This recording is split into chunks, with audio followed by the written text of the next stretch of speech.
بسم اللہ الرحمن الرحیم۔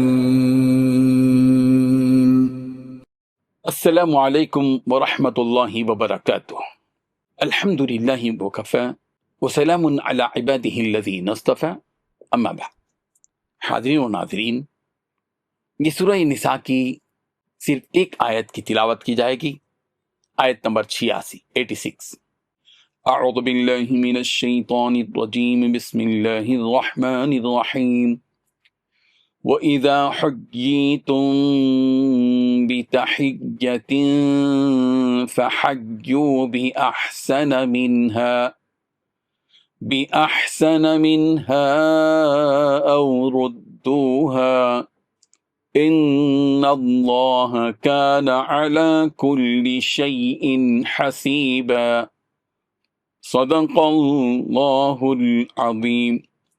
لفظی ترجمہ یوں ہیں، وَإِذَا حُيِّيتُم، اور جب تم دعا دیے جاؤ، بِتَحِيَّةٍ کوئی دعا، فَحَيُّوا تو تم دعا دو، بِأَحْسَنَ مِنْهَا زیادہ بہتر کے ساتھ، منہا اس سے، او یا ردوہا اسی دعا کو لوٹا دو، ان اللہ بے شک اللہ، کان علی کل شیء ہے ہر چیز کا، حسیبہ خوب حساب لینے والا۔ ترجمہ یوں ہے، اور جب تم کو کوئی دعا دے تو جواب میں تم اس سے بہتر کلمے سے اسے دعا دو، یا انہی لفظوں سے دعا دے دو، بے شک اللہ ہر چیز کا حساب لینے والا ہے۔ اس آیت میں 3 باتیں بتلائی گئی ہیں۔ پہلی بات، جب تمہیں کوئی شخص سلام کرے تو تم اس سے بھی بہتر طریقے پر سلام کیا کرو۔ دوسری بات، یا کم از کم انہی الفاظ میں اس کا جواب دے دو جن الفاظ میں تمہیں سلام کیا گیا۔ تیسری بات، بے شک اللہ تعالیٰ ہر چیز کا حساب رکھنے والا ہے۔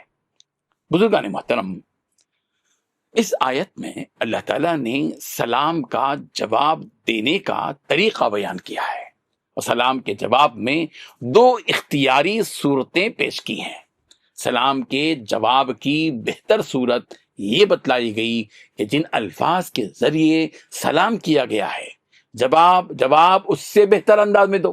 مثلا اگر کوئی یہ کہے کہ السلام علیکم، تو تم اس سے بہتر طور پر یوں جواب دو، وعلیکم السلام ورحمۃ اللہ۔ اور اگر کوئی یوں کہے کہ السلام علیکم ورحمۃ اللہ، تو تم اس سے بہتر طریقے سے جواب دو، وعلیکم السلام ورحمۃ اللہ وبرکاتہ۔ سلام کے جواب کی دوسری ایک اختیاری صورت بھی ہے کہ جن الفاظ میں سلام کیا گیا تم بھی اسی طرح اس کا جواب دے دو، کہ مثلا کوئی یہ کہے کہ السلام علیکم تو تم بھی کہہ دو وعلیکم السلام۔ یہ بھی درست ہے، افضل یہ ہے کہ اس سے بہتر جواب دو، یا کم از کم یہ ہے کہ تم جتنے الفاظ کہے گے اتنے ہی الفاظ کہو۔ اگر کوئی شخص یہ کہے کہ السلام علیکم ورحمۃ اللہ، تو تم بھی اسی طرح کہہ دو کہ وعلیکم السلام ورحمۃ اللہ۔ یہ 2 بنیادی باتیں بیان کرنے کے بعد اللہ تبارک و تعالیٰ نے یہاں یہ بات بیان فرمائی کہ ان اللہ علی کل شیء حسیبہ، بے شک اللہ تعالیٰ ہر چیز کا حساب لینے والا ہے۔ اللہ اکبر۔ اس کا کیا مطلب ہے؟ اس کا واضح مطلب یہ ہے کہ ہر شخص کو چاہیے کہ وہ یہ بات ذہن میں رکھے کہ حقوق کی ادائیگی میں کوتاہی نہ کی جائے۔ سلام کا جواب بھی مسلمان کا ایک حق ہے، اس حق کی ادائیگی میں اگر تم کوتاہی کرو گے تو یہ بات یاد رکھو کہ اللہ تبارک و تعالیٰ اس غفلت اور کوتاہی کا بھی تم سے حساب لے گا۔ کہ اگر کوئی سلام کرے اور تم اس کا جواب نہ دو، خاموش ہو جاؤ، تو تم نے اس کا حق مارا ہے، حق تلفی کی ہے، اور اللہ تبارک و تعالیٰ اس کا حساب لیں گے۔ سلام کرنے کے سلسلے میں قرآن مجید میں دوسری جگہوں پر بھی کچھ ہدایات دی گئی ہیں۔ سورہ نور کی آیت نمبر 61 میں رب ذوالجلال نے ارشاد فرمایا، فَإِذَا دَخَلْتُمْ بُيُوتًا فَسَلِّمُوا عَلَىٰ أَنفُسِكُمْ تَحِيَّةً مِّنْ عِندِ اللَّهِ مُبَارَكَةً طَيِّبَةً۔ پھر جب تم گھروں میں داخل ہو تو اپنے لوگوں کو سلام کر لیا کرو، دعا کے طور پر، جو کہ اللہ تعالیٰ کی طرف سے مقرر ہے، اور یہ برکت والی عمدہ چیز ہے۔